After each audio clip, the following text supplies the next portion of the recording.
Ne l'écoutez pas, elle ne comprend plus très bien. Je vais répondre à sa place. Elle a dit cela devant moi, calmement, sans baisser la voix. Comme si j'étais absente. Comme si je n'étais déjà plus qu'un corps assis sur une chaise, toléré dans la pièce par pure politesse. Nous étions dans le bureau. Un bureau sérieux, avec des dossiers bien alignés et une horloge trop bruyante. Je m'en souviens très bien. J'étais venue pour une simple formalité. Une mise à jour, avait dit ma belle fille. Rien d'important, juste pour faciliter les choses. Je n'avais pas compris que, ce jour-là, on venait surtout me retirer la parole. L'homme en face de nous a levé les yeux vers elle, puis vers moi. Il a hésité une seconde. Cette hésitation, je l'ai ressentie comme une gifle.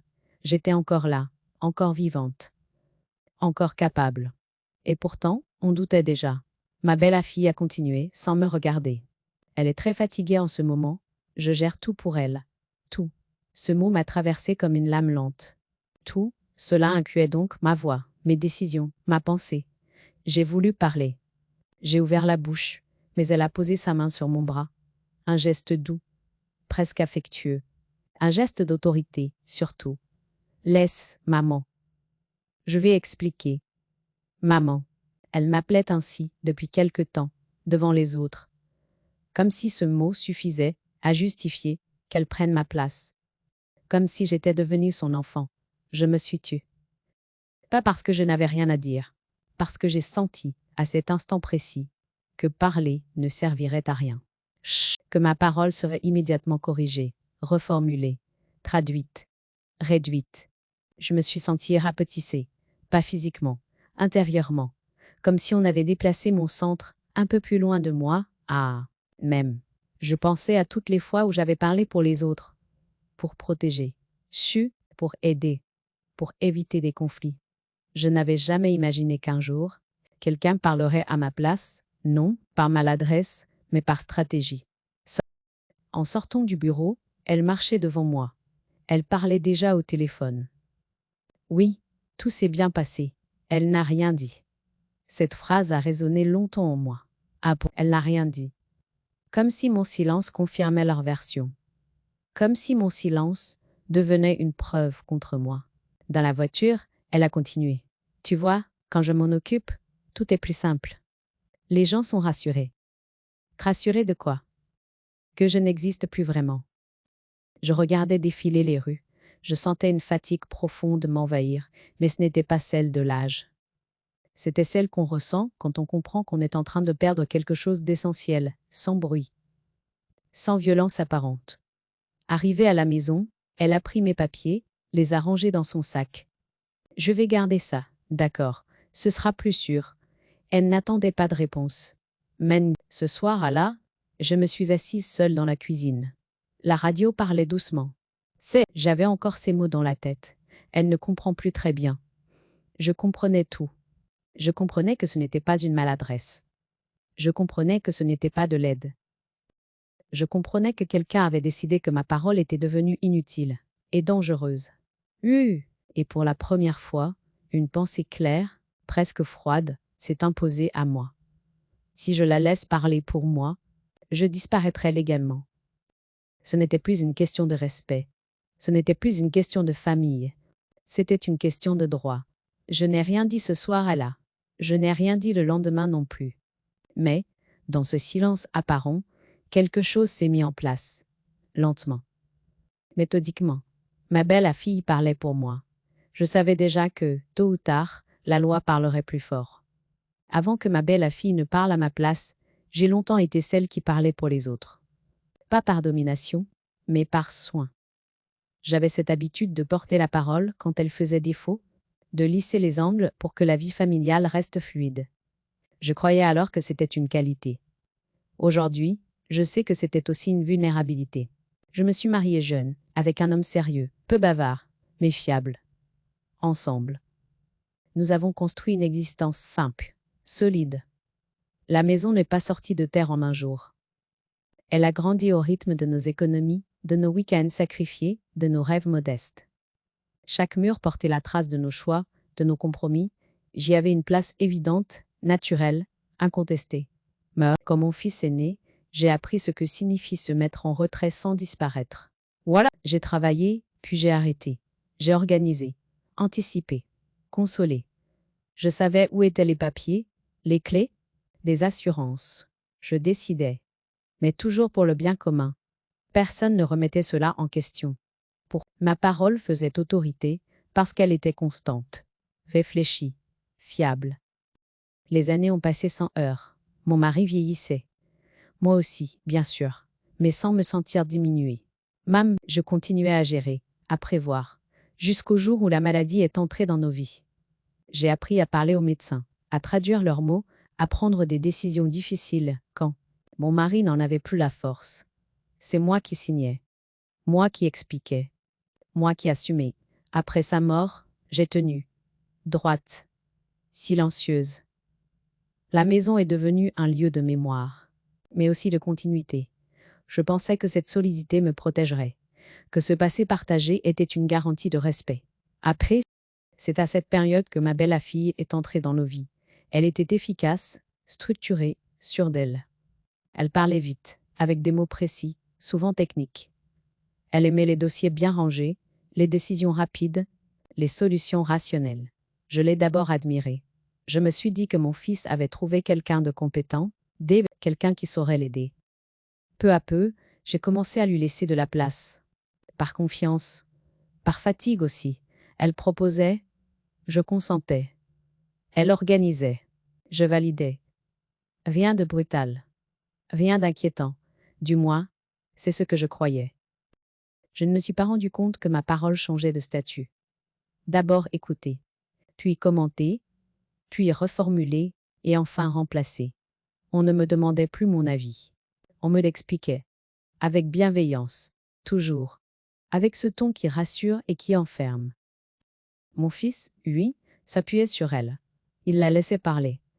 Il trouvait cela plus simple, plus efficace. Il ne voyait pas ou ne voulait pas voir que cette efficacité se construisait sur mon effacement progressif. Je me disais que c'était normal, que les générations se succèdent, que l'on doit savoir passer la main. Alors, je confondais la transmission avec l'abandon. Je n'ai pas vu que, ce faisant, je quittais la scène sans quitter la pièce. J'étais encore là, mais déjà déplacée. Ma parole n'était plus centrale. Elle devenait optionnelle. Avec le recul, je comprends que tout était déjà en place. La maison, les papiers, les habitudes. Il ne manquait plus qu'un geste, un moment où quelqu'un déciderait, ouvertement, que je n'avais plus besoin de parler. Ce moment est venu plus tard, mais ses racines étaient là, profondément ancrées dans ces années où je avais cru que la confiance suffisait à garantir le respect. Je me trompais, car une parole qu'on n'exerce plus finit toujours par être confisquée. Les premiers signes n'ont pas ressemblé à un rejet. C'est sans doute pour cela que je ne les ai pas nommés tout de suite. Ils se sont présentés comme des attentions excessives, des précautions inutiles, des gestes soi-disant bienveillants. Rien de suffisamment violent pour alerter. Juste assez pour m'habituer à reculer. Tout a commencé par des interruptions. Je parlais, elle complétait. Je répondais, elle reformulait. Je donnais mon avis, elle le traduisait. Ce que maman veut dire, c'est que, elle pense comme moi, en fait. Elle est d'accord, n'est-ce pas? Elle dit. Je hoquin la tête. Pas parce que j'étais d'accord.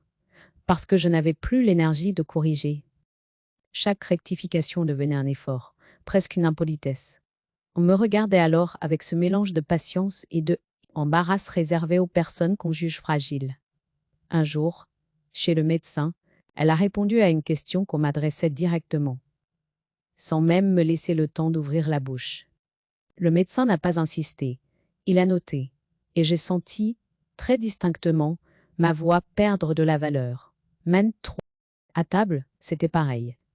On parlait de décisions à venir, de papier, de démarches. Je commençais une phrase, elle la terminait. Toujours avec assurance. Toujours avec ce sourire tranquille, qui rend toute contestation presque inconvenante. C'est trop compliqué à expliquer, disait à elle parfois. Mais, au pire, elle se fatigue vite. Je me suis mise à parler moins, à choisir mes mots avec prudence, à renoncer à certaines phrases avant même de les formuler. Le silence devenait plus simple que l'effort de se faire entendre. Mais Mon fils, lui, trouvait cela confortable. Il disait, c'est bien que quelqu'un prenne le relais. Le relais de quoi? De ma pensée? Je me souviens d'un après-midi précis. Nous étions dans le salon. Elle triait des documents. J'ai voulu récupérer un dossier important. Oui, elle a glissé hors de ma portée. Doucement. Laisse, je gère. Ce je gère m'a frappé plus fort que je ne l'aurais cru. Il ne signifiait pas seulement je m'en occupe. Il signifiait ce n'est plus ton rôle. J'ai commencé à douter de moi, à me demander si j'étais vraiment trop lente, trop confuse, trop attachée à des détails inutiles. Le doute s'installait sans bruit, nourri par des phrases apparemment anodines. Tu vois, tu avais oublié, tu confonds un peu, ce n'est pas grave, ça arrive. Répétées assez souvent, ces phrases finissent par redessiner la réalité. Je me suis surprise à demander l'autorisation pour des choses simples. Appeler quelqu'un, ranger un papier, prendre un rendez-vous, comme si mon autonomie devait désormais être validée. Mais un jour, je l'ai entendue au téléphone. Elle parlait de moi à la troisième personne, alors que j'étais dans la pièce à côté. Oui, elle va bien, mais on préfère éviter de la solliciter. On préfère. On m'a glacé. Je n'étais plus un sujet. J'étais une charge à organiser, un risque à contenir, une voix à filtrer. Et pourtant, personne ne m'avait crié dessus. Personne ne m'avait insulté. Tout se faisait dans le calme, dans la politesse, dans une atmosphère presque feutrée. C'est cela qui rendait la situation si difficile à dénoncer. Comment expliquer une humiliation qui ne laisse aucune trace visible? Je me disais que je dramatisais, que je devenais susceptible, que je devais m'adapter. Vieillir avec élégance, penser à je, c'était peut-être accepter de se taire davantage. Mais au fond de moi, une certitude commençait à prendre forme, lente et inquiétante. Ce silence n'était pas choisi. On me l'apprenait. Et chaque fois que je l'acceptais, un peu plus de ma place m'échappait. La goutte d'eau n'est pas tombée dans un éclat. Elle est tombée avec la précision froide d'un geste administratif. Un matin calme, presque banal, qui aurait dû me rassurer et qui, au contraire, m'a définitivement réveillée. Nous étions revenus d'un rendez-vous qu'elle avait organisé pour moi. Encore un. Même. Elle avait conduit, parlé, décidé des horaires. À la maison, elle a posé son sac sur la table et s'assit et dirigée vers la cuisine. Sur la table du salon, il restait des papiers, des feuilles alignées, trop propres pour être laissées là par hasard. Mon nom figurait en haut, à propre en gras. Je me suis approchée, lentement, sans appréhension particulière. J'ai d'abord reconnu des mots familiers. Autorisation, représentation, gestion. Puis j'ai vu la phrase qui a fait basculer l'air autour de moi. Mandat donné à madame. Pour agir au nom de, à mon nom. Et, en bas de la page, une signature. La mienne. Ou quelque chose qui lui ressemblait assez pour tromper un regard distrait. Mais mon cœur ne s'est pas emballé. Il s'est, au contraire, étrangement calmé. Comme si mon corps avait compris avant moi. Je n'avais jamais signé ce document. Jamais. Je connaissais ma signature. Je connaissais surtout les moments où je aurais pu signer, et celui assis n'en faisait pas partie. Elle est revenue dans le salon, un verre d'eau à la main. Elle a vu mon visage. Elle a compris. Ah, tu as regardé, a-t-elle dit, sans surprise. Je lui ai tendu la feuille. Qu'est-ce que c'est? Elle a posé le verre. Si elle n'a pas nié, elle n'a pas hésité. Elle a simplement pris ce ton que je connaissais désormais. Trop bien. Celui de la pédagogie condescendante. C'est pour faciliter les choses. Tu sais bien que les démarches deviennent lourdes. 2 jours, on a pensé que ce serait plus simple. On a pensé. Je me suis assise, pas par faiblesse, par nécessité, pour que mes jambes cessent de trembler. Qui a signé à ma place? Aïe, ai-je demandé. Elle a soupiré. Pas de honte. Pas d'inquiétude. De l'agacement. Tu exagères. Tu étais d'accord. Tu l'as dit plusieurs fois. Ce mensonge-là était net, sans détour. Il ne cherchait même plus à être crédible. Il cherchait à être efficace. Mon fils est arrivé peu après. Je lui ai montré le document. Il l'a parcouru rapidement, sans poser de questions, comme s'il le connaissait déjà. Maman, c'est une formalité, a-t-il dit. On ne va pas refaire l'histoire. Moi, cette phrase m'a traversée comme une lame froide. On ne va pas refaire l'histoire. Là, comme si l'histoire pouvait être réécrite sans moi. Comme si mon consentement était une variable ajustable. Je me suis levée. J'ai rangé le document dans mon sac, mes gestes étaient précis. Mes mains ne tremblaient plus. Je n'ai jamais donné mon accord. Je dis. Et tu le sais? Il n'a pas répondu. Son silence a été la confirmation la plus claire. Je suis allée dans ma chambre. J'ai fermé la porte. J'ai regardé autour de moi, les meubles, les photos, les livres. Tout ce qui constituait ma vie. Tout ce qui, manifestement, pouvait être géré sans moi. Ce jour-là, j'ai compris que je n'étais plus seulement mise à l'écart. J'étais menacée. Menacée d'une disparition propre, légale, indolore en apparence, mais totale. Je n'ai pas pleuré. J'ai pris un carnet. J'ai noté la date, les mots exacts. Les réactions. Sans colère, sans adjectif. Comme on consigne des faits pour un dossier. Je ne me suis plus demandé pourquoi il faisait cela. La réponse importait peu. La vraie question était devenue comment m'en protéger. Et à partir de cet instant, ma peur a changé de nature. Elle n'était plus paralysante. Elle était structurante. Elle me poussait à agir, non pas dans la précipitation, mais dans la clarté. Ils avaient parlé pour moi. Ils avaient signé pour moi. Ils venaient d'oublier une chose essentielle. Tant que je comprenais ce qu'ils faisaient, je n'avais pas disparu. Et la loi, je le savais désormais, ceux qui n'écoutent que ceux qui parlent en leur nom, mais elle protège ceux qui prouvent qu'on a parlé à leur place. Ce jour-là, j'ai cessé d'être silencieuse à l'intérieur. J'ai commencé à me préparer. Après cette découverte, quelque chose s'est déplacé en moi. Pas violemment. Pas dans la colère.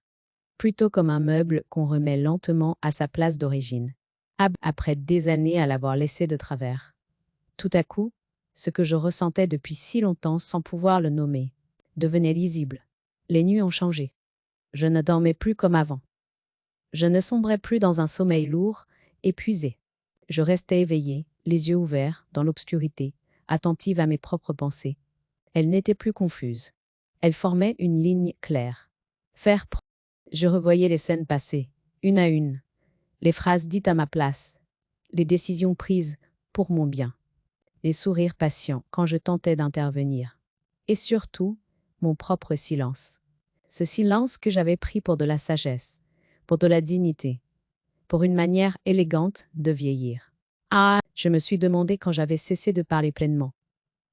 Pas quand on m'en avait empêché, mais quand j'avais accepté qu'on le fasse. Cette question m'a fait mal, mais c'était une douleur nécessaire. Je me suis vue faire des efforts constants pour ne pas déranger, pour ne pas paraître méfiante, mais pour ne pas être compliquée. J'avais confondu la paix avec l'effacement. J'avais cru que me taire préserverait les liens. En réalité, cela les avait déséquilibrés. J'ai pris mon carnet, celui où je notais déjà des faits. Cette fois, j'y ai ajouté autre chose, mes impressions, mes doutes, mes renoncements successifs. J'ai écrit sans me censurer, sans chercher à me justifier. J'avais besoin de me relire pour me retrouver. Une pensée revenait sans cesse. On ne m'a pas prise de force. On m'a prise par habitude. Et cette habitude, je l'avais nourrie sans m'en rendre compte. Je ne me sentais pas faible. Je me sentais tardive. Tardive dans ma lucidité. Mais pas trop tard pour agir. Je me suis surprise à prier. Pas comme autrefois, mécaniquement, mais avec une intensité presque nue. Je ne demandais pas réparation. Je demandais de rester clair, de ne pas céder à la peur, cutre, ni à la culpabilité qu'on cherchait déjà à m'insuffler. Car la culpabilité était là, tapis. Tu exagères, ils veulent t'aider. 3. Tu vas créer un conflit inutile. Ces phrases, je les connaissais. Elles m'avaient tenue immobile pendant des années. Cette fois, je les ai regardées en face. Créer un conflit n'était pas ce que je faisais. Je refusais simplement une injustice. Peu à peu, une autre question a pris le relais. Qu'est-ce que je veux, maintenant? Pas ce qu'ils attendent de moi. Pas ce qu'on juge raisonnable pour mon âge. Moi, je ne voulais pas redevenir centrale dans leur lit. Je ne voulais pas regagner une autorité affective. Eh ben, je voulais quelque chose de plus simple et de plus solide. Une place reconnue, incontestable. Protégée par autre chose que leur bonne volonté, la loi. Là, ce mot s'est imposé sans émotion particulière, comme une évidence. La loi n'a pas d'humeur. Elle ne se fatigue pas. Elle n'interprète pas vos silences comme des accords. Elle écoute les faits. J'ai compris alors que mon silence devait changer de nature. Il ne pouvait plus être subi. Il devait devenir stratégique. Je n'ai parlé à personne de cette réflexion. Pas à mon fils, pas à ma belle-fille, pas à mes amis. J'avais besoin de ce temps intérieur pour me consolider, pour ne pas agir sous le coup de l'émotion. Je n'étais plus perdue. Je n'étais plus humiliée. J'étais en train de me repositionner. Et cette prise de conscience, lente mais irréversible, marquait le véritable début de ma réponse. Je me suis imposé une discipline. Ne rien faire, tant que tout n'était pas clair dans ma tête. La précipitation aurait été une faute. Elle m'aurait ramené au terrain de l'émotion, là où ils étaient à l'aise. Moi, je voulais le terrain des faits. J'ai commencé par reprendre tous mes papiers. Lentement. Méthodiquement. Je les ai étalés sur la table de la cuisine, comme on reconstitue une chronologie. Actes, relevés, courrier, contrat. Chaque document retrouvait sa place, son rôle, sa date. Plus je classais, plus je sentais une forme de calme s'installer. Le désordre n'était pas administratif. Il avait été organisé autour de moi. J'ai pris rendez-vous chez un notaire que je n'avais jamais vu. Pas celui de la famille. Pas celui qu'on citait parfois devant moi comme une évidence. Un cabinet, discret, recommandé par une connaissance qui n'avait aucun lien avec mon fils ni avec ma belle-fille. J'y suis allée seule. Quand il m'a demandé ce que je souhaitais, je n'ai pas raconté mon histoire. J'ai posé une phrase simple. Je veux que plus personne ne puisse parler, signer ou décider à ma place. Il a hoché la tête. Pas d'étonnement, pas de jugement, seulement cette neutralité professionnelle qui, à cet instant, m'a semblé profondément respectueuse. Je lui ai montré le document, il l'a examiné attentivement. Puis il m'a regardé droit dans les yeux. Madame, ce papier n'a aucune valeur sans votre consentement réel, et votre consentement se prouve. Ces mots m'ont soulagé, plus que je ne l'aurais cru. Ils remettaient les choses à leur place. La loi n'était pas un labyrinthe hostile, elle était un cadre. Nous avons tout repris depuis le début. Les procurations existantes, les accès aux comptes, les habitudes prises pour simplifier. J'ai révoqué ce qui devait l'être. J'ai exigé que chaque autorisation soit écrite, limitée, datée. J'ai appris à dire non sans me justifier. Ensuite, je suis allée à la banque. J'ai ouvert un compte à mon nom seul, sans procuration, sans regard extérieur. J'y ai transféré progressivement mes fonds. Rien de brutal, rien qui puisse être interprété comme une fuite. Juste une réappropriation. À la maison, je n'ai rien laissé paraître. J'écoutais. Je souriais. Je répondais peu. Ils ont pris ce calme pour de la résignation, pour une fatigue définitive, pour la confirmation que j'étais déjà à moitié sortie du jeu. Ma belle-fille continuait à parler pour moi. Elle expliquait, rassurait, décidait. Je la laissais faire. Chaque mot qu'elle prononçait devenait, pour moi, un élément de plus à consigner. Je notais les phrases exactes, les dates, les témoins éventuels, pas par vengeance, par rigueur. J'ai aussi pris le temps de réfléchir à la maison. Elle était devenue un enjeu, un symbole, un levier. Tant qu'elle restait au centre, je restais vulnérable. J'ai demandé une estimation, puis une autre. J'ai pesé chaque option, sans culpabilité. Garder, transmettre, vendre. Quand j'ai décidé de la vendre, je l'ai fait sans drame. Un matin clair. Une signature posée calmement. Ce n'était pas une fuite. C'était un déplacement. Je retirais aux autres l'outil qu'ils utilisaient pour me faire taire. Le testament est venu ensuite. Clair. Précis. Sans ambiguïté. J'y ai inscrit ce que je voulais transmettre et ce que je ne voulais plus voir confisqué. Chaque phrase a été relue, pesée, assumée. Tout cela s'est fait dans un silence total. Un silence organisé, volontaire, maîtrisé. Un silence qui n'avait plus rien de passif. Je ne préparais pas une attaque. Je construisais une protection. Et pendant que je consolidais chaque détail, ils continuaient à me croire, absente, docile, déjà effacée. Ils ignoraient que la loi française, une fois saisie avec précision, ne parle jamais à la légère. Et quand elle ne parle jamais à la place de quelqu'un. Elle parle pour celui qui a repris la sienne. La confrontation n'a pas éclaté dans une dispute. Elle s'est imposée comme une évidence administrative, froide et irréversible. Un matin, le téléphone a sonné plus tôt que d'habitude. J'ai reconnu la voix de mon fils avant même qu'il se présente. Elle était tendue, précipitée, comme s'il parlait en marchant. On a reçu un courrier du notaire. Je me suis assise. J'ai posé le combiné bien à plat sur la table. J'avais attendu ce moment sans l'imaginer. Ah, quand il arrive, on le reconnaît au calme qu'il impose. Oui et ah, je répondis. Il a enchaîné sans reprendre son souffle. Pourquoi on n'est plus mentionné nulle part? Et la maison? C'est vrai qu'elle est en vente? J'ai laissé passer un silence. Pas pour le punir, pour m'assurer que ma voix resterait posée. Elle est vendue et à jeudi. Et les décisions me concernant sont désormais écrites. À l'autre bout du fil, il y a eu un blanc. Puis une colère confuse, mal orientée. Tu n'avais pas le droit de faire ça sans nous. Sans nous. Encore. J'en avais le droit. Et ah, je répondis. Et je l'ai exercé. Il a raccroché. Sans adieu. Sans menace. Ce silence à là disait tout. Le sol venait de se dérober. Ils sont arrivés le soir même. Ma belle fille a parlé la première, comme toujours. Elle avait préparé son discours. Des phrases rapides, maîtrisées, rassurantes pour elle. Tu as été influencé. On t'a mal conseillé. On peut réparer. Réparer quoi? Le fait que je ne me sois plus laissé parler à ma place. Mon fils a tenté l'apaisement. Puis, la pression. Puis l'argument affectif. Tu nous fais du mal. Tu casses la famille. Je les ai regardés. Longuement. J'ai compris alors que, pour eux, je n'étais pas une personne qui décide. J'étais un nœud à défaire. Je n'ai rien cassé. Aïe, je dis. J'ai posé des limites. Ils ont compris à ce moment-là que la discussion n'ouvrirait aucune brèche. Mais la colère a laissé place à la panique. Ils ont parlé de contestation, de procédure, d'expertise. Là, ils avaient déjà envisagé ces options. Trop vite, trop bien.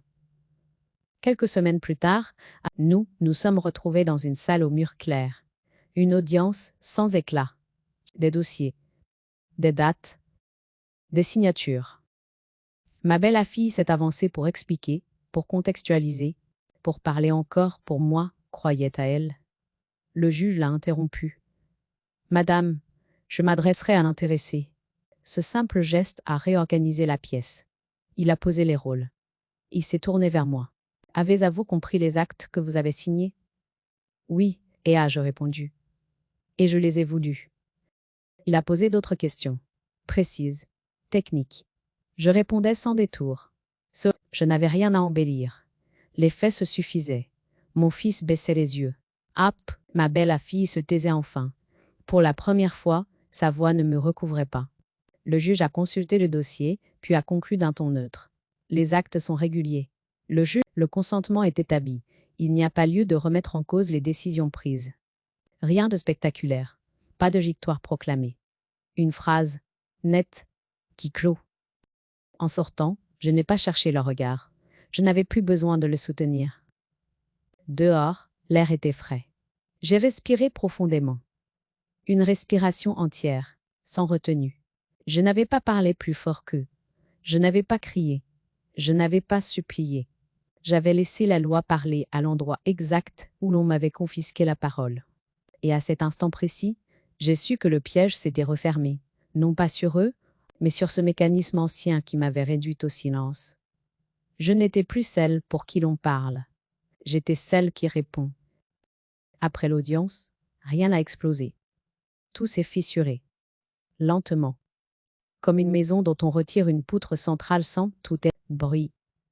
J'ai compris très vite que ce silence nouveau n'était pas de l'apaisement, mais le début d'un effondrement discret. Les messages ont commencé à arriver, par vagues. Pas d'abord de mon fils. D'autres membres de la famille. Des cousins éloignés, des tantes, des connaissances qui, jusqu'à là, n'avaient jamais vraiment pris de mes nouvelles. Des proches, ils utilisaient tous les mêmes mots. Malentendu, exagération, drame inutile. Bon, le vocabulaire de ceux qui n'ont rien vu ou qui n'ont pas voulu voir. Je lisais sans répondre. Mon fils a fini par appeler. Sa voix avait changé. Elle n'était plus assurée, ni autoritaire. Elle était sèche, presque administrative. Tu te rends compte de ce que tu as provoqué? Il parlait de tension, de regards lourds, de reproches. Il parlait de sa femme, de leurs projets ralentis, de l'image de la famille. Pas une fois, il ne m'a demandé comment moi j'allais. Ma belle-fille, elle, a choisi une autre stratégie. Des messages longs, structurés, accusateurs. Elle parlait de trahison, de manipulation, d'acharnement. Elle se posait en victime d'une injustice qu'elle ne fait. Arrivait plus à masquer. Ses mots étaient précis, presque juridiques, comme si elle cherchait encore à contrôler le récit. Je n'ai répondu à aucun. La famille s'est divisée. D'un côté, ceux qui trouvaient normal que l'on décide à ma place, au nom de l'efficacité et du confort. De l'autre, ceux qui commençaient à se souvenir, à relier des scènes anciennes, des phrases entendues, des attitudes qui, à l'époque, les avaient mis mal à l'aise, sans qu'ils osent les nommer. Les vérités ont cette particularité. Une fois qu'elles sont dites officiellement, elles cessent d'être isolées. Fidiard, elles trouvent des échos. Elles réveillent des mémoires. On a parlé du document, de la signature, du fait que l'on avait parlé pour moi devant des professionnels, du ton employé, des gestes. Tout ce que j'avais consigné dans mon carnet devenait, ailleurs, des questions légitimes. Je regardais cela à distance. Je n'intervenais pas. Je n'avais plus besoin de convaincre. La justice avait posé un cadre. Le reste ne m'appartenait plus. À la maison, l'atmosphère avait changé. Ma belle-fille évitait mon regard. Mon fils parlait peu. Il circulait autour de moi avec une prudence nouvelle, presque maladroite. Comme s'ils avaient soudain compris que je n'étais plus un terrain acquis. Un après-midi, mon fils s'est arrêté dans l'entrée. Il est resté debout, les mains dans les poches, sans s'asseoir. Je ne te reconnais plus, a-t-elle dit. Je l'ai regardé longtemps. J'ai cherché la tristesse. Elle était là, bien sûr, mais elle n'était plus douloureuse. Moi, si et je répondu. Il n'a rien ajouté. Il est reparti sans colère, sans scène. J'ai compris alors que quelque chose était rompu définitivement. Pas l'amour, peut-être, mais l'illusion de contrôle. Joe. Les jours suivants, les reproches ont continué de circuler sans moi. Les alliances ont changé. Les silences ont remplacé les certitudes. La famille, privée de son équilibre artificiel, se révélait telle qu'elle était vraiment. Et moi, pour la première fois, je n'étais plus chargé de maintenir cette façade. Je commençais à préparer mon départ. Les cartons se remplissaient doucement. Je triais sans nostalgie excessive. Les objets que je gardais avaient une raison claire. Les autres partaient, comme les rôles que je n'avais plus à jouer. Je n'étais plus le point fixe autour duquel tout devait s'organiser. Je n'étais plus celle pour qui l'on parlait, ni celle qui devait se taire pour que les autres restent à l'aise. J'étais devenue extérieure au chaos, non par fuite, mais par lucidité. Et cette distance nouvelle, loin de me faire souffrir, m'apportait une forme de paix que je n'avais jamais connue auparavant. Je suis partie sans cérémonie, pas de discours, pas d'adieu solennel. J'ai choisi un endroit où personne ne connaissait mon histoire, ni mon rôle d'autrefois, ni les silences que j'avais portés trop longtemps. Un lieu simple, suffisamment lumineux pour que le matin n'ait pas besoin d'excuses pour entrer. Mais le nouvel appartement est modeste. 2 pièces, un parquet qui craque légèrement, une fenêtre donnant sur une rue calme. Rien de spectaculaire.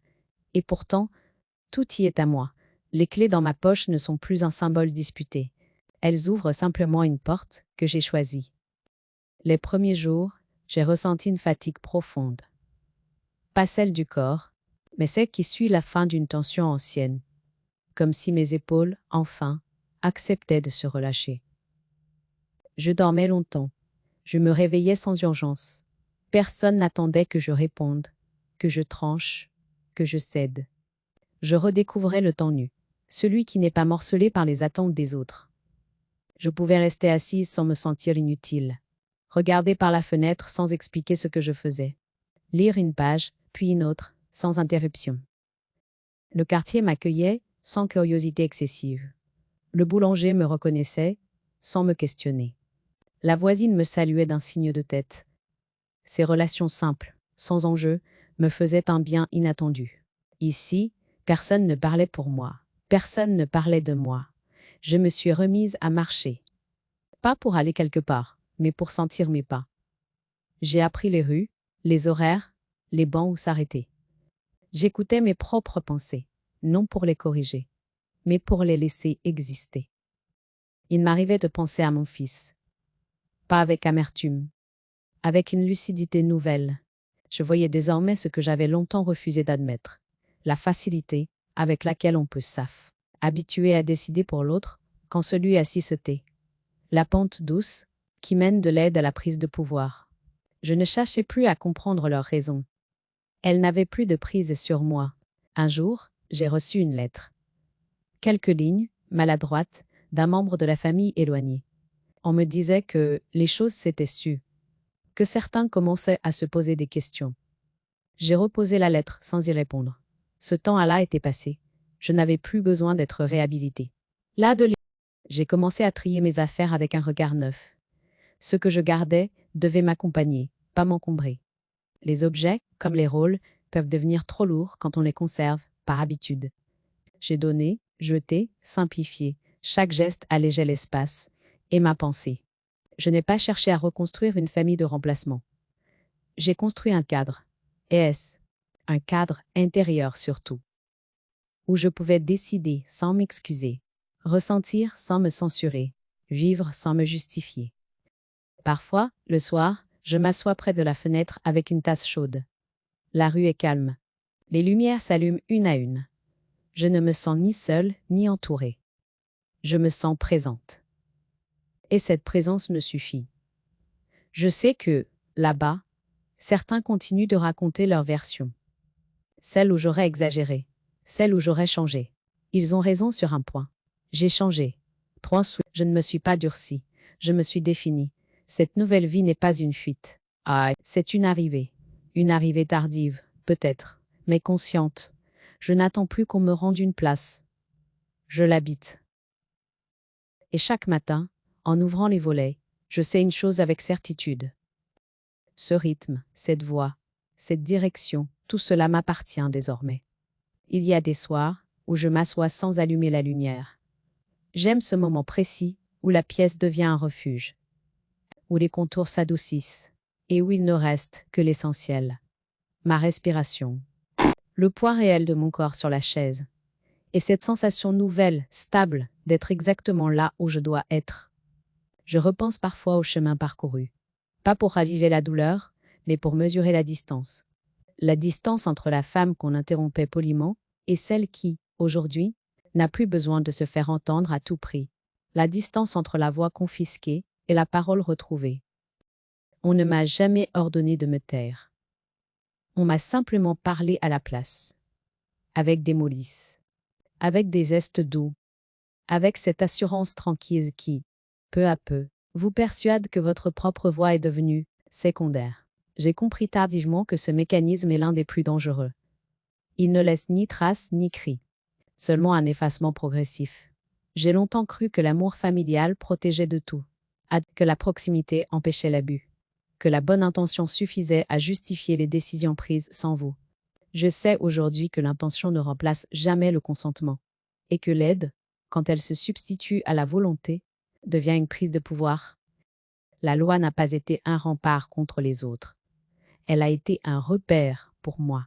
Elle m'a rappelé que la dignité n'est pas une faveur accordée par ceux qui vous entourent, mais un droit qui se défend par des faits, des dates, des signatures. Elle m'a offert un langage clair quand le langage affectif était devenu confus. Je n'ai pas cherché à gagner, je n'ai pas cherché à humilier. J'ai cherché à remettre chaque chose à sa place, y compris la mienne. Et cette place-là ne dépendait plus de leur regard, de leur approbation, ni de leur confort. Je sais que certains, encore, racontent leur version, celle où j'aurais tout compliqué, celle où j'aurais été influencé. Les récits servent souvent à masquer ce que l'on refuse d'assumer. je n'essaie plus de les corriger. Ils ne me définissent pas. Ce qui me définit aujourd'hui tient dans des gestes simples. Choisir l'heure de mes journées, décider sans m'excuser, dire non sans colère, dire oui sans dette. Il n'y a rien d'héroïque là-dedans. Il y a seulement une cohérence retrouvée. Je pense souvent aux femmes qui vivent encore cette zone grise. À celles dont on reformule les phrases, dont on facilite les démarches, dont on gère la vie pour leur bien. À celles qui sentent que quelque chose cloche, sans pouvoir l'expliquer. Je voudrais leur dire que ce malaise est un signal, qu'il mérite d'être pris au sérieux, et qu'il n'est jamais trop tard pour poser un cadre. Reprendre sa place ne signifie pas rompre tous les liens. Cela signifie cesser de disparaître à l'intérieur d'eux. Cela signifie accepter que la clarté dérange parfois plus que le silence, mais qu'elle libère toujours davantage. Mais je ne vis pas dans la revanche. Je vis dans l'alignement. Mon passé n'a pas été effacé. Il a été remis à sa juste distance. Je le regarde sans trembler, sans regret inutile. Il m'a menée ici, et ici, je me tiens droite. Quand je ferme les yeux le soir, je n'entends plus les voix qui parlaient pour moi. J'entends la mienne. Elle n'est pas plus forte qu'avant. Elle est plus précise. Elle n'explique plus. Elle affirme. Si cette histoire devait laisser une trace, j'aimerais qu'elle rappelle une chose simple. Se taire n'est pas toujours renoncer. Il arrive que ce soit une manière de préparer la parole juste, celle qui n'a plus besoin d'être couverte, corrigée ou traduite. Car, parfois, quand le silence est choisi et non subi, il devient un espace de décision, un espace de droit, un espace de paix. Le silence peut aussi être une forme de justice. Alors,